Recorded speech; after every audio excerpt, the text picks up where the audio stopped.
Hi friends, welcome to my channel. ಈ vlog ಬಂದುಬಿಟ್ಟು ಬುಧವಾರ ಮಧ್ಯಾಹ್ನದಿಂದ ಮತ್ತೆ ಕಂಟಿನ್ಯೂ ಆಗುತ್ತೆ. ಇನ್ನು ಬೆಳಗ್ಗೆ ಕೆಲಸಗಳೆಲ್ಲ ಮುಗಿಸ್ಕೊಂಡು ಒಂದು 2:30 ಸ್ವಲ್ಪ ಫ್ರೀ ಆದೆ. ಅಟ್ಲೀಸ್ಟ್ ಬಟ್ಟೆನಾದರೂ ಐರನ್ಗೆ ತೆಗೆಯೋಣ, ಶನಿವಾರ ಊರಿಗೆ ಹೋಗ್ಬೇಕಂತ ಹೇಳಿಬಿಟ್ಟು ನಾನು ಐರನ್ಗೆ ತೆಗಿತಾ ಇದ್ದೀನಿ. ಒಂದು ಸ್ವಲ್ಪ ಅಂದರೆ ನಾವು ಮತ್ತು ನನ್ನ ಮಗ ನಾವಿಬ್ಬರು ಒಂದು 5 ಜೊತೆ ತೊಗೊಂಡೋಗೋಣ, ಸಾಕು ಬೇಗ ಹೋಗಿ ಬಂದುಬಿಡೋಣ ಅಂತ ಹೇಳಿ ನಾನು ತೊಗೊಳ್ತಾ ಇದ್ದೀನಿ. ಇನ್ನು ನನ್ನ ಮಗನ ಬಟ್ಟೆ ಬಂದುಬಿಟ್ಟು ಎಲ್ಲಾದರೂ ಹೋಗೋಕ್ಕೆ ಹಾಕ್ಕೊಂಡು ಹೋಗೋಕ್ಕೆ ಇದರಲ್ಲಿ ಇಟ್ಟಿರ್ತೀನಿ. ಇನ್ನು ಡೈಲಿ ಯೂಸ್ಗೆ ಹಾಕೋವು ಅದು ಟೊಮೊಟೊ ಟ್ರೈ ಇದೆ ಅಲ್ವಾ, ಅದರಲ್ಲಿ ಇಟ್ಟಿರ್ತೀನಿ. ಇನ್ನು ನೋಡ್ತಾ ಇದ್ದೀನಿ ಬಟ್ಟೆ ಅಂತೂ ಜೀನ್ಸ್ ಪ್ಯಾಂಟು, ಜೀನ್ಸು, ಅವನು ಚಡ್ಡಿ ಎಲ್ಲ ತುಂಬ ಇದ್ದಾವೆ. ನಾವೆಲ್ಲ ಎತ್ತಿಟ್ಬಿಟ್ಟಿದ್ದೀನಿ, ಹಾಕ್ಕೊಳ್ಳೋದೇ ಇಲ್ಲ ಅವನು. ಫಸ್ಟ್ ಆಫ್ ಆಲ್ ಚಡ್ಡಿ ಪ್ಯಾಂಟೇ ಹಾಕೋಲ್ಲ ಯಾವಾಗಲೂ. ಅದು ಒಂದು ಸತಿ ಹಾಕಿದ್ರೂ ಕೂಡ ಒಂದು ಸ್ವಲ್ಪ ಹಾಕ್ಕೊಂಡು ಹಂಗೆ ಬಿಚ್ಚಾಕ್ಬಿಡ್ತಾನೆ.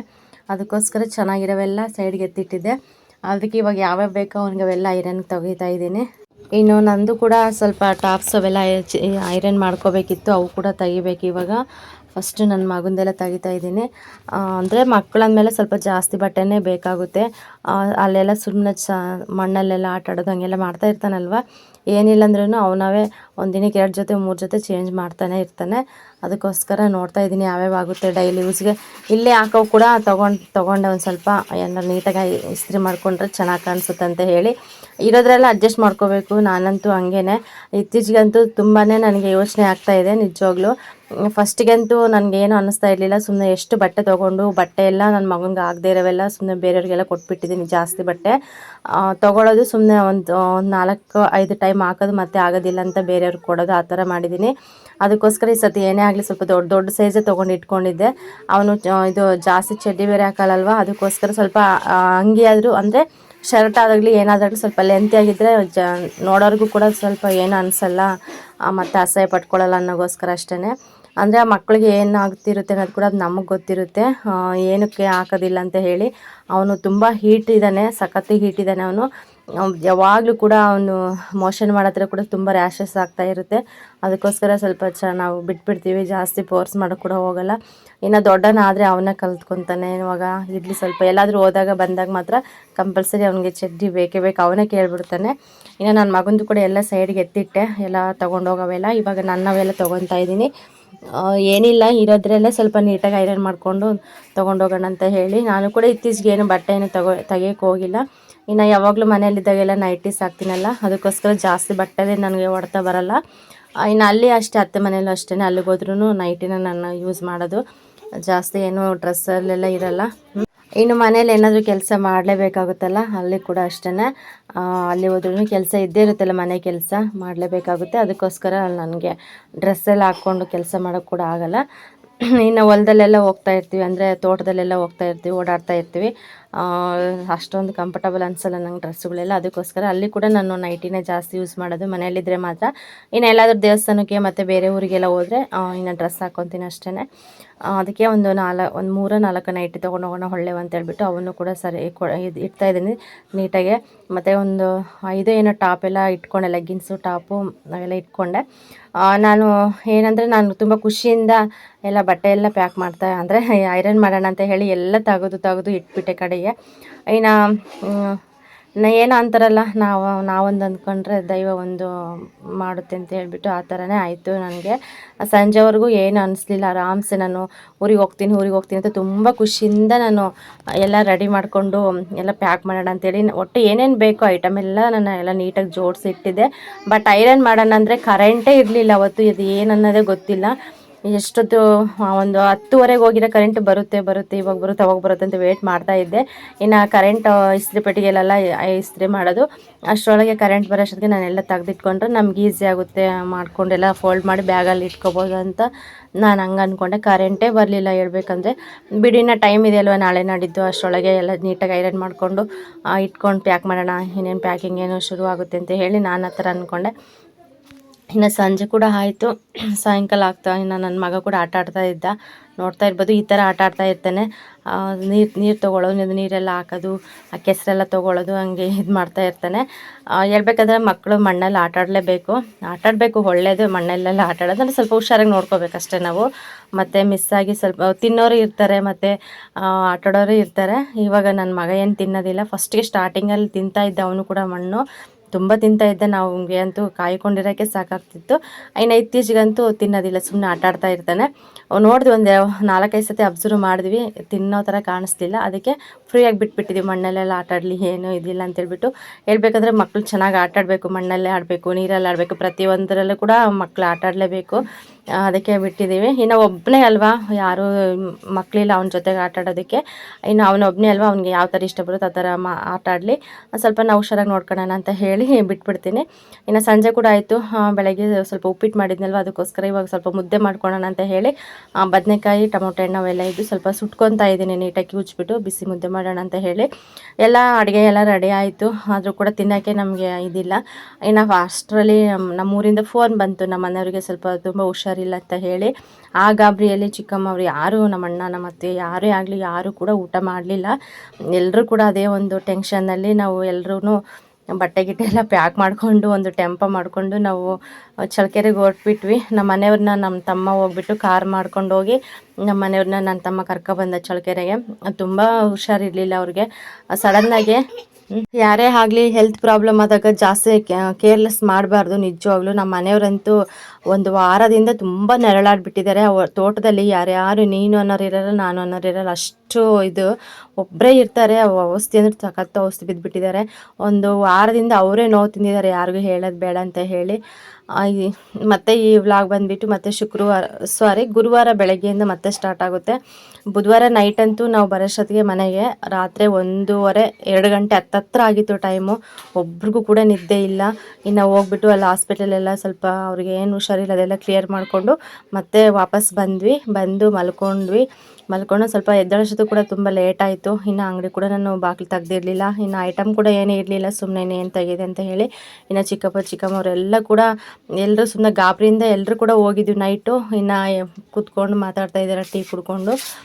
ನಮ್ಮ ಮನೆಯವರು ಅಷ್ಟೇ ಸ್ವಲ್ಪ ಪರವಾಗಿಲ್ಲ ಅಂತೇಳ್ಬಿಟ್ಟು ಸುಮ್ಮನೆ ರೆಸ್ಟ್ ಮಾಡ್ತಾಯಿದ್ರು. ತುಂಬ ಸುಸ್ತಾಗ್ಬಿಟ್ಟಿದೆ ಅವ್ರಿಗೆ. ನಮ್ಮ ಮನೆಯವ್ರು ಏನಂದರೆ ಯಾರಿಗೂ ತೊಂದರೆ ಕೊಡೋದು ಬೇಡ, ನನ್ನಿಂದ ಯಾರಿಗೂ ಇದಾಗೋದು ಬೇಡ ಅಂತ ಅವ್ರ ಬಗ್ಗೆ ಅವ್ರು ಏನೇನೋ ಯೋಚನೆ ಮಾಡ್ತಾ ಇರ್ತಾರೆ. ಒಂದು ಸತಿ ಥರ ಆಗ್ಬಿಟ್ರೆ ಎಷ್ಟು ಕಷ್ಟ ಆಗುತ್ತೆ ಹೇಳಿ. ಇನ್ನು ಸಡನ್ನಾಗಿ ಇದ್ದಕ್ಕಿದ್ದಂಗೆ ತುಂಬ ಸೀರಿಯಸ್ಸು, ಭಾಳ ಹುಷಾರಿಲ್ಲ ಅಂತ ಫೋನ್ ಬಂತು ನಮಗೆ. ನೈಟೇ ಬಂದುಬಿಡ್ತು. ಸಾಯಂಕಾಲ ಟೈಮ್ ಹಂಗೆ ಫೋನ್ ಮಾಡಿದ್ರು. ಇನ್ನು ಅದೃಷ್ಟ ಅಂದರೆ ನನ್ನ ತಮ್ಮ ಬೇಗ ಹೋಗಿ ನಮ್ಮ ಮನೆಯವ್ರನ್ನ ಕಾರಲ್ಲಿ ಕರ್ಕೊಬಂದರು. ಇನ್ನು ನಾವು ಕೂಡ ಅಷ್ಟೇ ನೈಟ್ ಎಲ್ಲ ಟೆಂಪೋ ಮಾಡ್ಕೊಂಡು ಹೋದ್ವಿ. ಮನಸ್ಸೇ ತಡಿಲಿಲ್ಲ. ಇನ್ನು ಹೋದ್ವಿ. ಅಲ್ಲಿ ಹೋದಾಗ ನಮ್ಮ ಮನೆಯವ್ರ ಸ್ಥಿತಿ ನೋಡಿ ನನಗೆ ಒಂಥರ ಬೇಜಾರಾಗ್ಬಿಡ್ತು. ನಮ್ಮ ಆಧಾರವಾಗಿರೋರಂದರೆ ಅವರೇ ಮಾತ್ರ, ಅಷ್ಟೇ, ಅವರೊಬ್ಬರೇ ಮಾತ್ರ. ನೋಡಿಬಿಟ್ಟು ನನಗೆ ಎಷ್ಟು ಮನಸ್ಸಿಗೆ ನೋವಾಯ್ತು ಅಂದರೆ ನಿಜವಾಗ್ಲೂ ದೇವರಲ್ಲೇ ಬೇಡ್ಕೊಂಡ್ಬಿಟ್ಟೆ ನಾನು. ಅಷ್ಟು ನನಗೆ ತುಂಬ ನೋವಾಗ್ಬಿಡ್ತು. ಇವಾಗ ನಾವು ಜೀವನ ನಡೆಸ್ತಿರೋದೇ ಅವರಿಂದ, ನಾವು ಬದುಕ್ತಾ ಇರೋದೇ ಅವರಿಂದ, ನಾವು ತಿನ್ನೋ ಒಂದು ತುತ್ತು ಕೂಡ ಅವರಿಂದನೇ. ಅಷ್ಟು ಇದು ನಮಗೆ ಇಂಪಾರ್ಟೆಂಟ್. ಅವ್ರಿಗೆ ನೋಡಿ ಎಷ್ಟು ಕಷ್ಟಪಟ್ಟು ಎಷ್ಟು ನರಳಾಡಿದ್ದಾರೆ. ಒಂದು ಮಾತು ಸಮೇತ ಹೇಳಿಲ್ಲಲ್ಲ, ನನಗೆ ಸಮೇತ ಹೇಳಿಲ್ಲಲ್ವ ಅನ್ನೋದು ತುಂಬ ನನಗೆ ಮನಸ್ಸಿಗೆ ಭಾಳ ನೋವಾಗ್ಬಿಡ್ತು. ಅಷ್ಟೇ, ನೋಡೋಣ ಹುಷಾರಾಗ್ತೀನಿ ಅಂತ ಹೇಳ್ಬಿಟ್ಟು ಇನ್ನು ಯಾರಿಗೆ ಹೇಳೋದಂತೇಳಿ ಅವರು ಸುಮ್ಮನೆ ಇದ್ಬಿಟ್ಟಿದ್ದಾರೆ. ಅದು ತುಂಬ ಸೀರಿಯಸ್ ಆದಮೇಲೆ ತಡ್ಕೊಳಕ್ಕೆ ಆಗದೆ ಇದ್ಮೇಲೆ ಆಮೇಲೆ ಹೇಳಿದ್ದಾರೆ. ಇನ್ನು ಸದ್ಯ ದೇವ್ರ ದಯದಿಂದ ಏನೂ ತೊಂದರೆ ಆಗಲಿಲ್ಲ. ಬೇಗನೆ ನಮಗೆ ದೇವರು ಅಂದರೆ ದಾರಿ ತೋರಿಸ್ಬಿಟ್ರು. ತುಂಬ ದೂರ ಇದ್ದಾರೆ ಅವರು. ಜಾಸ್ತಿ ಟೈಮ್ ವೇಸ್ಟ್ ಮಾಡಿದೆ. ನಮಗೆ ಒಂದಕ್ಕೊಂದು ಬೇಗನೆ ಕಲ್ತು ಬಂತು. ಇನ್ನು ಬೇಗನೆ ಕರ್ಕೊಬಂದು ಎಲ್ಲ ಹಾಸ್ಪಿಟಲ್ಗೆಲ್ಲ ತೋರಿಸಿ ಮತ್ತೆ ಮನೆಗೆ ವಾಪಸ್ ಬರೋಷ್ಟೊತ್ತಿಗೆ ನೈಟು 2 ಗಂಟೆ ಹತ್ತತ್ರನೇ ಆಯಿತು. 2 ಗಂಟೆ ಹತ್ತತ್ರನೇ ಆಯಿತು. ಇನ್ನು ಬಂದುಬಿಟ್ಟು ಅವರಿಗೆ ಸ್ವಲ್ಪ ಮಜ್ಜಿಗೆ ನೀರು ಮತ್ತು ಗಂಜಿ ಅದೆಲ್ಲ ಕೊಡಬೇಕು. ಜಾಸ್ತಿ ಗಟ್ಟಿ ಅಂಶ ಏನು ಕೊಡಬಾರ್ದು ಅಂತ ಕೂಡ ಹೇಳಿದರು. ಅದಕ್ಕಿಂತ ಬೆಳಗ್ಗೆ ಸ್ವಲ್ಪ ಮೊಸರು ತರಿಸ್ಬಿಟ್ಟು ಸ್ವಲ್ಪ ಮಜ್ಜಿಗೆ ಥರ ಮಾಡಿ ಕೊಟ್ಟೆ ಕುಡಿತಾ ಇದ್ದಾರೆ. ಈಗ ಅದು ತುಂಬ ಹುಷಾರಿಲ್ಲ, ನೋಡ್ತಾ ಇರ್ಬೋದು ಯಾವ ಥರ ಇದ್ದಾರೆ ಅಂತೇಳ್ಬಿಟ್ಟು. ತುಂಬ ಬೇಜಾರಾಯಿತು ನನಗೆ. ಅಟ್ಲೀಸ್ಟ್ ನನ್ನ ಹತ್ರ ಕೂಡ ಒಂದು ಮಾತು ಹೇಳಿಲ್ಲ ಅಂತೇಳ್ಬಿಟ್ಟು. ಅವ್ರು ಹಂಗೇನೆ ಯಾರ ಹತ್ರ ಕೂಡ ಏನು ಹೇಳ್ಕೊಳಲ್ಲ, ಅದೊಂದು ಸ್ವಭಾವ ಅವ್ರದ್ದು. ಇನ್ನು ಸುಮ್ಮನೆ ನನ್ನಿಂದ ಯಾರಿಗೆ ತೊಂದರೆ, ಯಾಕೆ ಕಷ್ಟ ಅಂತ ಸುಮ್ಮನೆ ಆಗಿಬಿಡ್ತಾರೆ. ಆಮೇಲೆ ತುಂಬ ಜೀವಕ್ಕೆ ಬಂದಂಗೆ ಆಗ್ಬಿಟ್ಟಿದೆ ಅವ್ರಿಗೆ, ತಡ್ಕೊಳೋ ಶಕ್ತಿನೇ ಇಲ್ಲ. ಆಮೇಲೆ ಏನೇನು ನೆನೆಸ್ಕೊಂಡ್ರೋ ಗೊತ್ತಿಲ್ಲ, ಆ ಥರ ಇದಾಯಿತು. ಇನ್ನು ಅವ್ರಿಗೆ ಸ್ವಲ್ಪ ಮಜ್ಜಿಗೆ ಎಲ್ಲ ಮಾಡಿಕೊಟ್ಟು ನಾವು ಕೂಡ ಸ್ವಲ್ಪ ಟೀ ಎಲ್ಲ ಮಾಡ್ಕೊಂಡು ಕುಡಿದು ಆಮೇಲೆ ಸ್ವಲ್ಪ ಏನಾದರೂ ಅಡುಗೆ ಮಾಡೋಣ ಅಂದ್ಕೊಂಡೆ. ಊಟ ಮಾಡೋಕ್ಕೆ ಸಮೇತ ಮನಸ್ಸಿರಲಿಲ್ಲ ನನಗೆ. ಆದರೂ ಕೂಡ ಏನು ಮಾಡೋಕ್ಕಾಗಲ್ಲ. ಸ್ವಲ್ಪ ಪರವಾಗಿಲ್ಲ, ಚೆನ್ನಾಗಿದ್ದಾರೆ ಅನ್ನೋದು ಒಂದು ನಮಗೆ ಇದಾಯಿತು. ಇನ್ನು ನಾನು ಬಂದುಬಿಟ್ಟು ಸ್ವಲ್ಪ ಏನಾದರೂ ಮಾಡ್ಕೊಡೋಣ ಅಂತೇಳಿ ಅನ್ನಕ್ಕೆ ಇಟ್ಟಿದ್ದೆ. ಅನ್ನ ಮಾಡಿಬಿಟ್ಟು ಸ್ವಲ್ಪ ಚಿತ್ರಾನ್ನದ ಗೊಜ್ಜಾದರೂ ಮಾಡೋಣ ಸಾಕು. ಇನ್ನು ಅವರು ಕೂಡ ಏನು ಊಟ ಮಾಡಲ್ಲ. ಇನ್ನು ನಾನು ನನ್ನ ಮಗ ಅಷ್ಟೇ ಅಲ್ವ. ನನ್ನ ಮಗ ತಿಂದರೂ ತಿಂತಾನೆ, ಇಲ್ಲ ಚಿಕ್ಕಮ್ಮರ ಮನೇಲಿ, ಇಲ್ಲ ನಮ್ಮ ಅಣ್ಣರ ಮನೇಲಿ ಎಲ್ಲಾದರೂ ಒಂದು ಹತ್ರ ಅಡ್ಜಸ್ಟ್ ಮಾಡ್ಕೊಂಡ್ಬಿಡ್ತಾನೆ ಅವನು. ಇಲ್ಲ ಮನೇಲಿ ಬಂದು ಕೇಳಿದ್ರು ಕೂಡ ಮನೆಯಲ್ಲೇ ಊಟ ಮಾಡಿಸ್ತೀನಿ ಅವನಿಗೆ. ಅದಕ್ಕೋಸ್ಕರ ಸ್ವಲ್ಪ ರೈಸ್ಗೆ ಇಟ್ಟಿದ್ದೆ. ರೈಸ್ಗೆ ಇಟ್ಟು ಇವಾಗೆಲ್ಲ ಸ್ವಲ್ಪ ಚಿತ್ರಾನ್ನದ ಗೊಜ್ಜು ಮಾಡ್ಕೊಡೋಣ ಅಂತ ಹೇಳ್ಬಿಟ್ಟು ಎಲ್ಲ ಕಟ್ ಮಾಡ್ತಾಯಿದ್ದೀನಿ. ಇನ್ನು ನನ್ನ ಲೈಫಲ್ಲಿ ಮುಖ್ಯವಾಗಿರೋ ವ್ಯಕ್ತಿ ಅಂದ್ರೇ ನಮ್ಮ ಮನೆಯವರು. ಅವ್ರನ್ನ ಬಿಟ್ಟರೆ ಇನ್ನು ನನಗೆ ಯಾರು ಕೂಡ ನನಗೆ ಇದಿಲ್ಲ. ಅಷ್ಟೇ ನಿಜವಾಗ್ಲೂ. ಇನ್ನು ಈ ಕಡೆ ಅಪ್ಪ ಅಮ್ಮನೂ ಇಲ್ಲ, ಈ ಕಡೆ ಬಂದು ಬಳಗ ಇದ್ದಾರೆ, ಚೆನ್ನಾಗಿ ನೋಡ್ಕೊತಾರೆ. ಎಷ್ಟರವರೆಗೂ ನೋಡ್ಕೊತಾರೆ ಹೇಳಿ. ಇನ್ನು ನಮ್ಮದು ಲೈಫ್ ಲಾಂಗ್ ನಮ್ಮ ಜೊತೆಗಿರೋರಂದರೆ ಇವರೇ ಅಲ್ವಾ. ಅದಕ್ಕೆ ನನಗಂತೂ ತುಂಬ ಬೇಜಾರಾಯಿತು, ಭಾಳ ಮನಸ್ಸು ಕೂಡ ನೋವಾಯಿತು. ಬಟ್ ನಾನು ತೋರಿಸ್ಕೊಳ್ಳಿಲ್ಲ, ಸುಮ್ಮನೆ ಮನಸ್ಸಲ್ಲೇ ನಾನು ದುಃಖ ಪಡ್ತಿದ್ದೆ ಅಷ್ಟೇ. ಸ್ವಲ್ಪ ಆಟ ಜಾಸ್ತಿ ನಮ್ಮ ಮನೆಯವರು. ಅವರು ಏನು ಸಖತ್ತು ಆಟ ಅಂದರೆ ಆಟ. ಒಂದು ಸತಿ ಅವರು ಖಡಕ್ ನಿರ್ಧಾರ ಏನಾದ್ರು ತೊಗೊಬಿಟ್ರೆ ಅವ್ರದ್ದು ಭಾಳ ಇದಾಗ್ಬಿಡುತ್ತೆ. ಅದೊಂದು ಭಯ ನನಗೆ. ಅವ್ರಿಗೇನಾದರೂ ಸ್ವಲ್ಪ ಹೆಚ್ಚು ಕಮ್ಮಿ ಆದರೂ ಕೂಡ ಸಹಿಸ್ಕೊಳ್ಳೋ ಶಕ್ತಿ ಕೂಡ ನಮಗಿಲ್ಲ. ಒಬ್ಬರೇ ಸುಮ್ಮನೆ ದುಡಿತಾನೇ ಇರ್ತಾರೆ. ಸಾರಿ, ನನ್ನ ಮಗ ತುಂಬ ಡಿಸ್ಟರ್ಬ್ ಮಾಡ್ತಾ ಇದ್ದಾನೆ. ಅದಕ್ಕೆ ವಾಯ್ಸ್ ಓವರ್ ಕೊಡಬೇಕಾದ್ರೇ ಅವ್ನಿಗೇನೋ ಬೇಕೇನೋ ಬಂದು ಕೇಳ್ತಾ ಇದ್ದಾನೆ. ಅದಕ್ಕೋಸ್ಕರ ಸ್ವಲ್ಪ ಗ್ಯಾಪ್ ಆಗ್ತಾಯಿದೆ ಅಷ್ಟೇ. ಏನು ಅಂದ್ಕೋಬೇಡಿ. ಇನ್ನು ನನ್ನ ಮನೆಯವ್ರು ಬಂದುಬಿಟ್ಟು ನಮಗೋಸ್ಕರ ತುಂಬ ಕಷ್ಟಪಡ್ತಾ ಇದ್ದಾರೆ. ಒಂಟಿಯಾಗಿ ದುಡಿತಾ ಇದ್ದಾರೆ. ಅವರ ಆಸೆಗಳೆಲ್ಲ ಬದಿಗಿಟ್ಟು ನಮಗೋಸ್ಕರ ತುಂಬ ಕಷ್ಟಪಡ್ತಾ ಇದ್ದಾರೆ. ಆ ಥರ ಕಷ್ಟಪಡೋದು ನೋಡಿ ನಮಗೂ ಕೂಡ ಮನಸ್ಸಿಗೆ ಎಷ್ಟು ನೋವಾಗುತ್ತೆ ಹೇಳಿ. ನಮ್ಗೆ ಯಾರ ಸಪೋರ್ಟೂ ಇಲ್ಲ. ಅಂದರೆ ಸಪೋರ್ಟ್ ಅಂದರೆ ಕೆಲವ್ರಿಗೆ ಇರ್ತಾರೆ, ಫ್ಯಾಮಿಲಿ ಸಪೋರ್ಟ್ ಆಗಲಿ, ಬೇರೆದು ರೀತಿಯಿಂದ ಅಣ್ಣ ತಮ್ಮಂದ್ರ ಸಪೋರ್ಟ್ ಆಗಲಿ ಕೆಲವ್ರಿಗೆ ಇರುತ್ತೆ, ಕೆಲವ್ರಿಗೆ ಇರೋದಿಲ್ಲ. ಆಲ್ಮೋಸ್ಟ್ ಯಾರಿಗೂ ಅಷ್ಟೊಂದು ಇರೋದಿಲ್ಲ, ಯಾರಿಗೋ ಒಬ್ಬೊಬ್ರಿಗೆ ಇರುತ್ತೆ ಅಷ್ಟೇ. ಅದಕ್ಕೋಸ್ಕರ ನಮ್ಮ ಲೈಫ್ನ ನಾವೇ ನೀಡ್ ಮಾಡಬೇಕು. ಅದಕ್ಕೋಸ್ಕರ ತುಂಬ ಕಷ್ಟಪಡ್ತಾ ಇದ್ದಾರೆ. ನಮಗಂತೂ ತುಂಬ ಕಮಿಟ್ಮೆಂಟ್ಗಳಿದ್ದಾವೆ. ಒಂದು ಕೂಡ ನಮ್ಮ ಕೈಲಿ ಆಗ್ತಾಯಿಲ್ಲ ನೆರವೇರ್ಸೋಕ್ಕೆ. ಒಂದು ಕೂಡ ಏನಾದರೂ ಒಂದು ಮಾಡ್ಕೊಡೋಣ ಅಂತಂದರೂ ಕೂಡ ನಮಗೆ ತುಂಬ ಯಾಕೋ ಇದಾಗ್ತಾ ಇಲ್ಲ. ಇವಾಗ ನೋಡಿ ಕಷ್ಟಪಟ್ಟು ದುಡಿತಾ ಇದ್ದಾರೆ. ಇವಾಗ ಹೆಲ್ತ್ ಪ್ರಾಬ್ಲಮ್ ಆಯಿತು. ಹೆಲ್ತ್ ಪ್ರಾಬ್ಲಮ್ ಆದ್ರಂತೂ ಗೊತ್ತಲ್ವಾ, ಆರೋಗ್ಯನೇ ಮುಖ್ಯ. ನಾವು ಚೆನ್ನಾಗಿದ್ರೆ ಎಷ್ಟಾದರೂ ದುಡ್ಕೋಬೋದು. ಬಟ್ ಆರೋಗ್ಯನೇ ಚೆನ್ನಾಗಿಲ್ಲ, ನಾವು ದುಡಿಯೋರೇ ನಮಗೆ ಆಗ್ತಾಯಿಲ್ಲ ಅಂದರೆ ತುಂಬ ಕಷ್ಟ ಆಗುತ್ತೆ. ಅದಕ್ಕೋಸ್ಕರ ಅವರು ಏನೋ ಇದು ಮಾಡ್ಕೊಳಕ್ಕೆ ಹೋಗಿ ಅದು ಇನ್ನೂ ಒಂದು ಏನೋ ಆಗಿಬಿಡ್ತು. ಅದು ತುಂಬ ಬೇಜಾರು ವಿಷಯ ಅದು. ಅದಕ್ಕೆ ನೋಡೋಣ, ಸ್ವಲ್ಪ ದಿನ ಚೆನ್ನಾಗಿ ರೆಸ್ಟ್ ಮಾಡಲಿ, ಸ್ವಲ್ಪ ಚೆನ್ನಾಗಿ ವಾಸಿ ಆದಮೇಲೆ ಎಲ್ಲ ಕ್ಲಿಯರ್ ಆದಮೇಲೆ ಹೋಗಲಿ ಅಂತ ಹೇಳ್ಬಿಟ್ಟು ನಾವು ಕೂಡ ಹೇಳ್ತಾ ಇದ್ದೀವಿ. ಇನ್ನು ಏನು ಮಾಡ್ತಾರೋ ಗೊತ್ತಿಲ್ಲ. ಅಂದರೆ ಅವ್ರು ಏನಾದರೂ ಮನಸ್ಸಿಗೆ ಹಾಕ್ಕೊಂಡ್ರಂತೂ ಅದು ಮಾಡೋವರೆಗೂ ಅವ್ರಿಗೆ ಸಮಾಧಾನನೇ ಆಗೋಲ್ಲ. ಅದು ಬಿಡೋದು ಇಲ್ಲ. ತುಂಬ ತುಂಬ ಹಠ ಅಂದರೆ ಹಠ ಅವರು. ಅದಕ್ಕೆ ಎಲ್ಲರೂ ಹೇಳ್ತಾ ಇದ್ದೀವಿ, ಚಿಕ್ಕಪ್ಪ ಎಲ್ಲರೂ ಕೂಡ ಹೇಳ್ತಾ ಇದ್ದಾರೆ. ನೋಡೋಣ ಏನಾಗುತ್ತೋ ಗೊತ್ತಿಲ್ಲ. ಹೆಂಗೋ ದೇವ್ರ ದಯದಿಂದ ಸ್ವಲ್ಪ ಚೆನ್ನಾಗಾಗಿದ್ದಾರೆ. ಒಟ್ಟು ಮನೆಗೆ ಬಂದು ಸೇರಿದ್ದಾರೆ, ಅದೇ ನಮ್ಮ ಪುಣ್ಯ ಅಷ್ಟೇ. ಒಂದು ಸ್ವಲ್ಪ ದಿನ ಚೆನ್ನಾಗಿ ರೆಸ್ಟ್ ಮಾಡಲಿ ಅಂತ. ಇನ್ನು ನಾನು ಕೂಡ ಸ್ವಲ್ಪ ಗೊಜ್ಜೆಲ್ಲ ಮಾಡಿಕೊಂಡೆ, ರೈಸ್ ಮಾಡಿ ಪಕ್ಕಕ್ಕೆ ಇಟ್ಟಿದ್ದೆ. ಸಿಂಪಲಾಗಿ ಸ್ವಲ್ಪ ಮಾಡ್ಕೊಂಡು ತಿನ್ನೋಣ ಅಂತ ಕೂಡ ಮಾಡ್ತಾಯಿದ್ದೀನಿ. ಏನೇ ಹೇಳಿ ಹಿಂಗೆ ಮನೆಯಲ್ಲಿ ಒಬ್ಬರು ಯಾರಿಗಾದ್ರೂ ಹುಷಾರಿಲ್ಲ ಅಂತಂದರೆ ಏನು ಊಟನೂ ಸೇರಲ್ಲ, ನಿದ್ದೆ ಕೂಡ ಬರೋಲ್ಲ, ಅಷ್ಟು ಇದಾಗ್ತಾ ಇರುತ್ತೆ ನಮಗೆ. ಇನ್ನು ನನ್ನ ಮಗ ಕೂಡ ನಾವು ನಮ್ಮ ಮನೆಯವ್ರ ಜೊತೆ ಸ್ವಲ್ಪ ಹೊತ್ತು ಟೈಮ್ ಸ್ಪೆಂಡ್ ಮಾಡ್ತಾಯಿದ್ದೆ. ನೋಡಿದ್ರೆ ತುಂಬ ಖುಷಿಯಾಗುತ್ತೆ. ತುಂಬ ಮಿಸ್ ಮಾಡ್ಕೊತೀವಿ ನಾವು ಅವ್ರನ್ನ.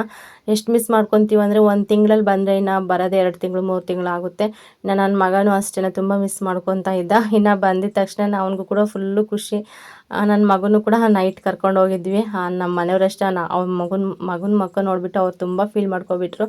ನಮಗೂ ಅಷ್ಟೇ ತುಂಬ ಬೇಜಾರಾಗ್ಬಿಡ್ತು. ಇನ್ನು ಏನೂ ಮಾಡೋಕ್ಕಾಗಲ್ಲ, ಸದ್ಯ ಬೇಗನೆ ಇದಾಯ್ತು ಅನ್ನೋದೊಂದು ಖುಷಿ ವಿಚಾರ. ಇನ್ನು ನನ್ನ ಮಗ ಗೊತ್ತಿಲ್ಲ ಯಾಕೋ ಬಿಸ್ಕೆಟ್ ಅಂತ ತುಂಬ ಆಟ ಮಾಡ್ತಾಯಿದ್ದ. ಅವ್ನು ಜಾಸ್ತಿ ತಿನ್ನಲ್ಲ, ಅಂದರೆ ನಾವು ಕೊಡೋದು ಇಲ್ಲ. ಏನಾದರೂ ಆ ಥರ ಬೇಕು ಅಂದರೆ ಬೇಗನೆ ಇಡ್ಲಿ ಏನಾದರೂ ತರಿಸ್ಕೊಡ್ತೀವಿ, ಇಲ್ಲ ಮನೇಲಿ ಏನಾದರೂ ಮುದ್ದೆ ಏನಾದರೂ ಆಗಿದ್ದರೆ ತಿನ್ನಿಸ್ಬಿಡ್ತೀನಿ. ಬಿಸ್ಕೆಟನ್ನು ತಿನ್ಸೋಕೆ ಹೋಗಲ್ಲ, ತುಂಬ ಹಠ ಮಾಡ್ತಾಯಿದ್ದ. ಇನ್ನು ಬಿಡು ಅಂತ ಹೇಳ್ಬಿಟ್ಟು ನೀರು ತೊಗೊಂಡು ನೀರಲ್ಲೇ ಅಂದರೆ ಬಿಸ್ಕೆಟೆಲ್ಲ ಹಾಕಿ ತಿನ್ನಿಸ್ತಾ ಇದ್ದೀನಿ, ತಿಂತಾಯಿದ್ದಾನೆ. ನಮ್ಮ ಮನೆಯವರು ಅಷ್ಟೇ ನಮ್ಮ ಮಗನ ಜೊತೆ ಸ್ವಲ್ಪ ಚೆನ್ನಾಗಿ ಆಟಾಡಿಕೊಂಡು ಚೆನ್ನಾಗಿ ಮಾತಾಡಿಕೊಂಡು ಇದ್ದರು. ತುಂಬ ಖುಷಿ ಆಯಿತು ನನಗೆ. ಇನ್ನು ಈ ಥರನೇ ನಮ್ಮ ಟೈಮ್ ಹೋಯ್ತು ಅಂತಲೇ ಹೇಳ್ಬೋದು. ಇನ್ನು ತುಂಬ ಕೆಲಸಗಳಿದ್ದವು, ಮಾಡ್ಕೊಳೋಣ ಇರಲಿ, ಕೆಲಸದ್ದೇನು ಮಾಡ್ಕೊಳ್ತೀವಿ ಇವಾಗೆಲ್ಲ ಇನ್ನೊಂದು ಸ್ವಲ್ಪ ಹೊತ್ತು ಬಿಟ್ಟು ಅಂತ ಹೇಳಿ ಇನ್ನು ಆಟಾಡ್ತಾಯಿದ್ರು. ಇನ್ನು ಬಂದುಬಿಟ್ಟು ನನ್ನ ಮಗಂದು ಏನಂದರೆ ಇವಾಗ ಅವ್ನು ಹೆಂಗೆ ಮಾಡ್ತಾನೆ ನಾವು ಹಂಗೆ ಮಾಡಬೇಕು ಅಂತೆ. ಅದು ಆ ಥರ ಕಲ್ತ್ಕೊಬಿಟ್ಟಿದ್ದಾನೆ. ನಾವು ಮಾಡಲ್ಲ ಅಂದರೂ ಕೂಡ ಅವ್ನು ಬಿಡೋದೇ ಇಲ್ಲ. ನಾನು ಹೆಂಗೆ ಮಾಡ್ತೀನಿ ಹಂಗೆ ಮಾಡು ಅಂತ ಹಠ ಹಿಡಿತಾ ಇರ್ತಾನೆ. ಅದಕ್ಕೆ ಇನ್ನು ಹೇಳ್ದೆ ಈ ಥರ ಅವನದು ಒಂದು ಅಭ್ಯಾಸ ಆಗಿಬಿಟ್ಟಿದೆ ಇತ್ತೀಚೆಗೆ. ಅದಕ್ಕೆ ಅವ್ನು ಹೆಂಗೆ ಮಾಡ್ತಾನೆ ನಾವು ಹಂಗೆ ಮಾಡಬೇಕಂತೆ. ಹಂಗೆ ಮಾಡಪ್ಪ ಅಂತ ಹೇಳಿದೆ. ಮಾಡ್ತಾಯಿದ್ರು, ತುಂಬ ಹೊತ್ತಿಂದ ಮಾಡ್ತಾಯಿದ್ರು. ಇನ್ನು ನಾನು ಅದನ್ನು ವೀಡಿಯೋ ಮಾಡೋಣ ಅಂದರೆ ಮರ್ತೇ ಹೋಯ್ತು. ಇನ್ನು ಲಾಸ್ಟಲ್ಲಿ ಬಂದುಬಿಟ್ಟು ಹಂಗೆ ನೆನೆಸ್ಕೊಂಡೆ, ಮಾಡೋಣ ಚೆನ್ನಾಗಿರುತ್ತೆ ಅಂತ ಹೇಳಿ. ನೋಡ್ತಾ ಇರ್ಬೋದು ಯಾವ ಥರ ಮಾಡ್ತಾ ಇದ್ದಾನೆ ಅಂತ ಹೇಳಿ. ಅವ್ನು ಹೆಂಗೆ ಮಾಡ್ತಾನೆ ಇನ್ನು ನಾವು ಹಂಗೆ ಮಾಡಬೇಕಂತೆ. ಒಂದು ಇದಲ್ಲ, ಹೆಂಗಿದ್ರೆ ಹಂಗೆ ಮಾಡ್ತಾ ಇರ್ತಾನೆ. ಒಂದೊಂದು ಸತಿ ಅಂಗಿ ಎಲ್ಲ ಬಿಚ್ಚಕ್ಕೆ ಹೋಗ್ತಾನೆ, ಹಂಗೆಲ್ಲ ಮಾಡ್ತಾ ಇರ್ತಾನೆ. ನೋಡಿಬಿಟ್ಟು ತುಂಬ ಖುಷಿ. ಹೆಂಗೆ ಸ್ವಲ್ಪ ನಮ್ಮ ಮನೆಯವ್ರ ಮುಖದಲ್ಲಿ ಸ್ವಲ್ಪ ನಗು ಬಂತು. ಅದು ನೋಡಿ ನನಗೂ ಕೂಡ ತುಂಬ ಖುಷಿ ಆಯಿತು ನನಗೆ. ಇನ್ನು ಮಕ್ಕಳಿದ್ರೆ ಅಷ್ಟೇ ಅಲ್ವಾ, ಎಷ್ಟೇ ಕಷ್ಟ ಎಷ್ಟೇ ನೋವಿದ್ರು ಮಕ್ಕಳ ಮುಖ ನೋಡಿದ್ರೆ ಅದು ಮಾಯ ಆಗುತ್ತೆ ಅಂತ ಹೇಳ್ತಾರಲ್ಲ, ಅದಂತೂ ನಿಜ. ಓಕೆ ಫ್ರೆಂಡ್ಸ್, ಈ ವ್ಲಾಗ್ ನಿಮಗೆ ಸ್ವಲ್ಪನಾದರೂ ಇಷ್ಟ ಆದರೆ ಲೈಕ್ ಮಾಡಿ, ಕಮೆಂಟ್ ಮಾಡಿ, ಶೇರ್ ಮಾಡಿ. ಹಾಗೆ